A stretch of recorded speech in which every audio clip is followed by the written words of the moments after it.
Hey everyone, welcome back to the workshop. Artisan Pirate here, and in today's fun scroll saw project video, have a nice older Steve Good design for Father's Day 2025. Father's Day 2025 is right around the corner, my friends, and I always encourage that if you guys have the ability to do so, to go out in your garage or workshop and make a nice handmade gift for your father or whoever you are presenting the gift to. I know the handmade gifts are always very heartfelt, and they go a long way to show that you genuinely thought about the person and took the time to make something with your hands, as opposed to going out to a store and getting a gift card, a nice shirt, or a bottle of cologne or something like that.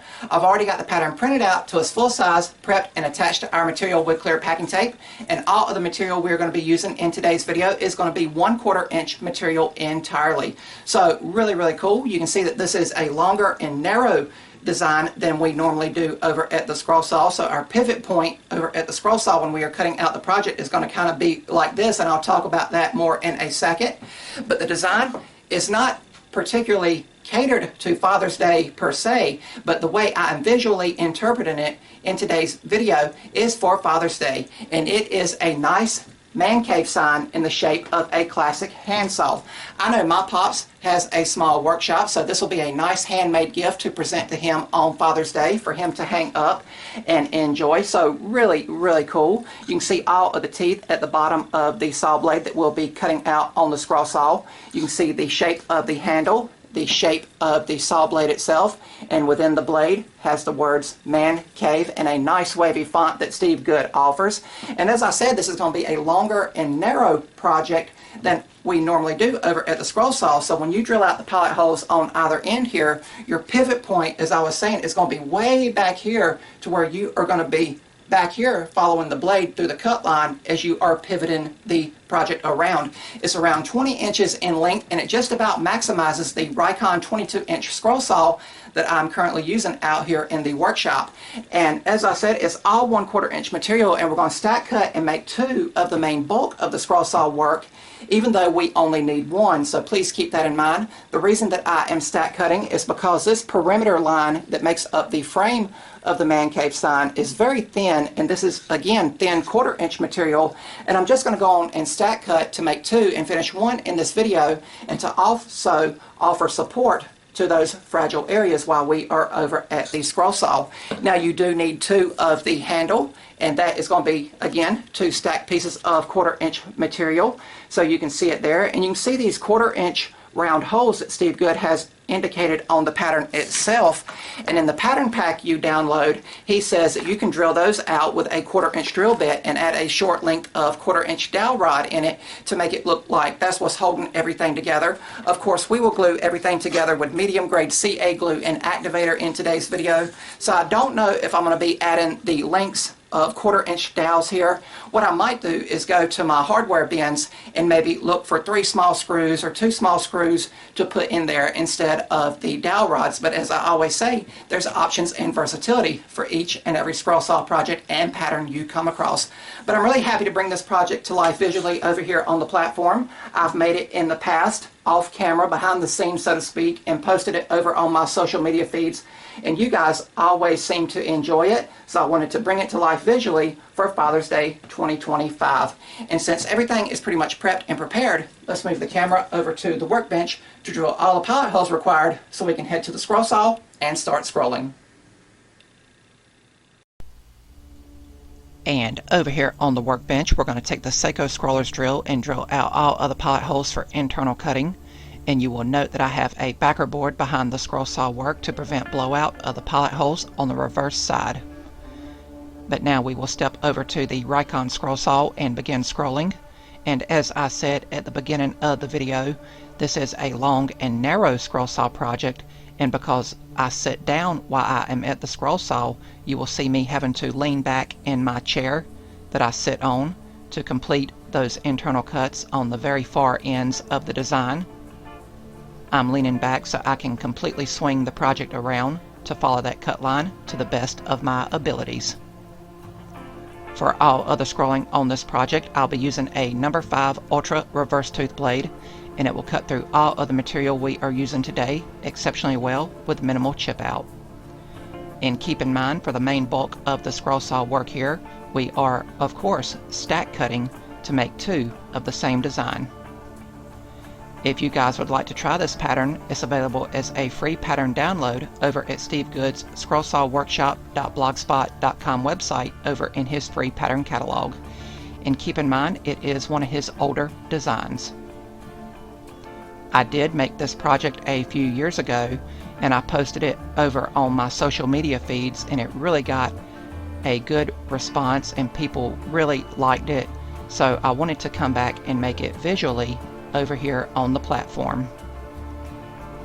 Here at the close-up view, you can see that the pattern does have some of those narrow V-points we sometimes cut out over at the scroll saw, and you just seen me do that internal cut over at the A, where I went into one side of that V-point and backed the blade back out and went into the other side, as I've just done here on the letter N in man.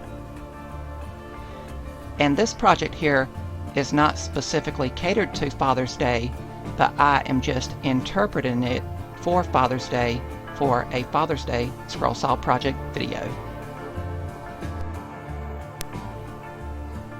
We are now going to be doing the final internal cut here for the main part of the scroll saw work, and then we will have the one internal cut for the handles of the handsaw, and then it will be time to release the pieces from the waste wood by retensioning the blade and following that long outside perimeter cut line. If you guys like what you're seeing, I would highly encourage you to subscribe to my channel and also follow me across all my social media feeds under the Artisan Pirate name. I'd really appreciate the support. But here we will do a very long and continuous zigzagging motion to make up the teeth of the handsaw. And little details like this really give projects a very lifelike appearance. But once we come back to where we started, all of the scroll saw work will be complete. And then we will step over to the workbench and we will remove the pieces from the waste wood, and we'll get our first visual of what the finished design will look like. But now it'll be time for sanding, and we will head over and sand everything nice and smooth with 180 grit Klingspor Woodworking Shop sandpaper and the vibrating palm sander, sanding everything with small circular motions. But after everything is nice and smooth, it'll be time for staining, and I stained the handsaw itself a very light shade of Minwax wood stain to still allow the natural grains and textures of the material we use to shine through. And the two handles we stained a darker shade of Minwax wood stain. And I wiped off all of the excess and hung everything on hooks to dry. But we are not done with staining. We will step back over here after we do the assembly, after everything was dry, assembling everything with medium grade CA glue and activator. And after I give the project around 5 minutes to completely dry and cure,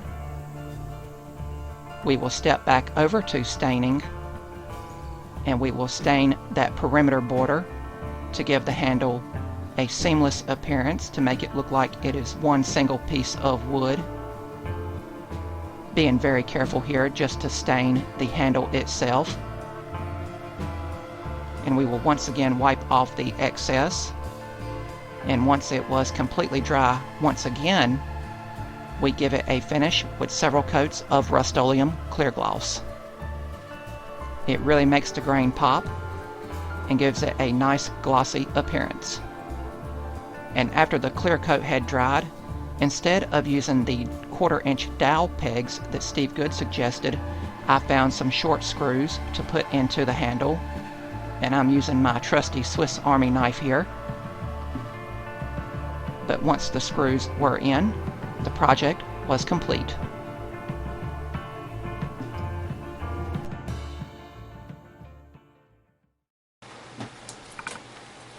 And here we have the completed Mancave Hand Saw Sign, cut out completely from start to finish over on the scroll saw, and it finished up beautifully with some nice and creative details in it.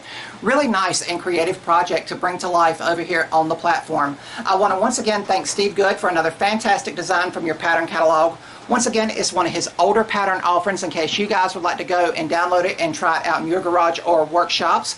It took me around 25 to 30 minutes to scroll the project out completely from start to finish. It's not an overly complex design, it's just with the nature of the design, you need to, of course, take your time and let the blade do the work and be as loyal as you can be to the cut line. You want to make sure the two words that make up man and cave come out nice and legible, and also that the teeth at the bottom of the saw blade itself come out nice and crisp. You guys seen that cut-in motion while I was over at the scroll saw. I was kind of doing this number while following that cut line to the best of my abilities. And then you want to make sure the three layers that make up the handle of the handsaw line up smoothly and seamlessly. I was a little bit out of line over at the scroll saw, so off camera I touched it up a little bit to make them look as smooth and seamless as possible. But everything came together in this nice creative design, and you can easily tell what it is when you pick the project up. It is in the overall shape of a classic handsaw that you would see in a carpentry workshop or a workshop classroom or something like that. But then when you look at it closer, the words man cave emerge, and this is one of the pieces that I will give to my pops for Father's Day 2025. One of the gifts I will give him, I should say. Of course, I will get him something else as well, but those handmade gifts are always very heartfelt, and they go a long way as opposed to just going to a store and getting a bottle of cologne, a gift card, or a nice shirt or something like that. So I hope that he can put this in his workshop, because he does have a small workshop. He can put it above the door, above the window or something, and when he sees it, it'll put a smile on his face. Happy Father's Day 2025, Pops.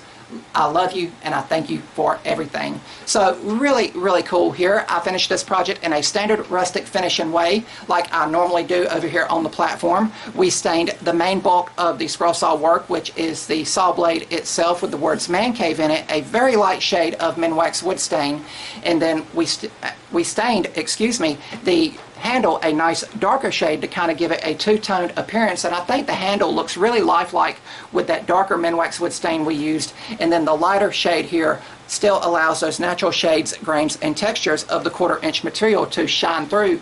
And then we finished the project with a few coats of Rust-Oleum clear gloss, and it came out great in my opinion. Hopefully you guys agree.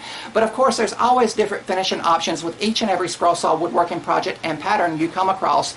You could of course cut the project out of exotic or hardwoods and let those natural shades and textures of those materials shine through once you add a finish like a clear coat or polyurethane to it. But then you can also paint the project if you cut it out of lighter material like I have done in today's video. You could paint the handle up a nice dark brown color, and you could paint the saw blade a nice silver color to make it really look like a lifelike miniature handsaw. For pattern's versatility, I feel like you could cut this project out and use it differently other than depicted in Steve Good's pattern pack. If you just needed a little miniature handsaw prop for a display, a diorama, or something like that, you could of course cut the saw out and not do any of the internal cuts and just finish it like that. But I also feel like if you cut this project out of thicker material, say maybe 1 inch or 3/4" material, it could easily freestand on a shelf, desk, or countertop without even needing a base or anything for it to stand on. But I finished the project as intended for today. On the back side, and I have not clear coated the back side yet, there is that little spacer that you have to cut out to where it'll hang flush on the wall to where it's not kind of teeter-tottering around, if that makes any sense, due to that third layer of 1/4" material on the back side there. And it is indicated in the pattern pack, and also indicated in the pattern pack, as I said at the beginning, there is the option to drill 1/4" holes and use pieces of 1/4" dowel to kind of give the project a pegged appearance. I went with a little different route. It's just how I wanted to see the project visually. When I got done cutting out the handsaw handles themselves, I took my awl and poked 3 little holes in the center of those 1/4" holes, and I found those 3 little flathead screws in my hardware drawers to put in the handle to give it kind of a more lifelike and industrial look, if that makes any sense. And I also feel like, thinking about it, that if you wanted to cut the project out and again not do any of the internal cuts, and you have access to a laser engraver, you could of course take the saw blade itself to a laser engraver and engrave maybe a nice photo, an image, a quote, a verse, a company logo, or things like that. So again, options and versatility and creative versatility for each and every scroll saw woodworking project and pattern you come across. Speaking of the pattern, you guys know that the way I attach patterns 99% of the time is with basic clear packing tape. And because I go that route, the pattern itself I can use again potentially to make more of these because the pattern does not leave any kind of sticky residue behind it. If I was doing production work on these Mancave hand saw signs and I needed to make 10, 15, or 20 for a craft fair or a vendor market to set up at, I could take the same pattern we use today, lift it off of the material and put it on some fresh material and go right back over to the scroll saw and cut it out again without having to waste any kind of ink over at the computer or anything. And as I said, it is around 20 inches in length, and the pattern for this part is printed in 2 sections, and you can see there where I attach the 2 patterns on the end in Mancave there to the best of my abilities. But I will probably be going that route with the handle itself because you guys know we stack cut in today's video everything, the main bulk of the scroll saw work here, and I only needed 1 of these, and the reason I stack cut it is because the project is very fragile. You can see that it is flexible there and it could potentially break, so just be very careful with the project. But I do need to make an extra set of handles, so I'll just be taking the same pattern we used in today's video and attaching it right to some more 1/4 inch material and make the handles so we can finish this one here off camera, behind the scenes so to speak. But you can see one fresh off the scroll saw here. It's not even sanded or anything, and then you see the finished product right here. So really cool. With a little bit of time and effort, the creative projects do emerge. And again, the project is very fragile, and you can see how it flexes and bends there. That is why I opt to sand scroll saw woodworking projects with a vibrating palm sander as opposed to a more aggressive orbital sander. You would not want that orbital motion to catch any of the details and potentially break a scroll saw project you have spent time on, if that makes any sense. But really happy with how this project came out, and hopefully along the way you guys picked up a tip, trick, or tidbit from start to finish. But I was really happy to make this project and bring it to life visually. I've made it in the past and posted it on my social media feeds, and you guys always left some kind words and comments, and I knew that I wanted to bring the project to life visually as we have in today's video. But I want to wish all of the dads, the fathers, the pops, the grandpas, the papas out there a happy and safe Father's Day 2025. I hope you all have a great day out there in the big wide world that we live in. But one more look at it, Mancave Hand Saw Sign. That's going to be about all for this one. If you're new to the channel, hopefully you'll click that subscribe button and also follow me across all my social media feeds under the Artisan Pirate name.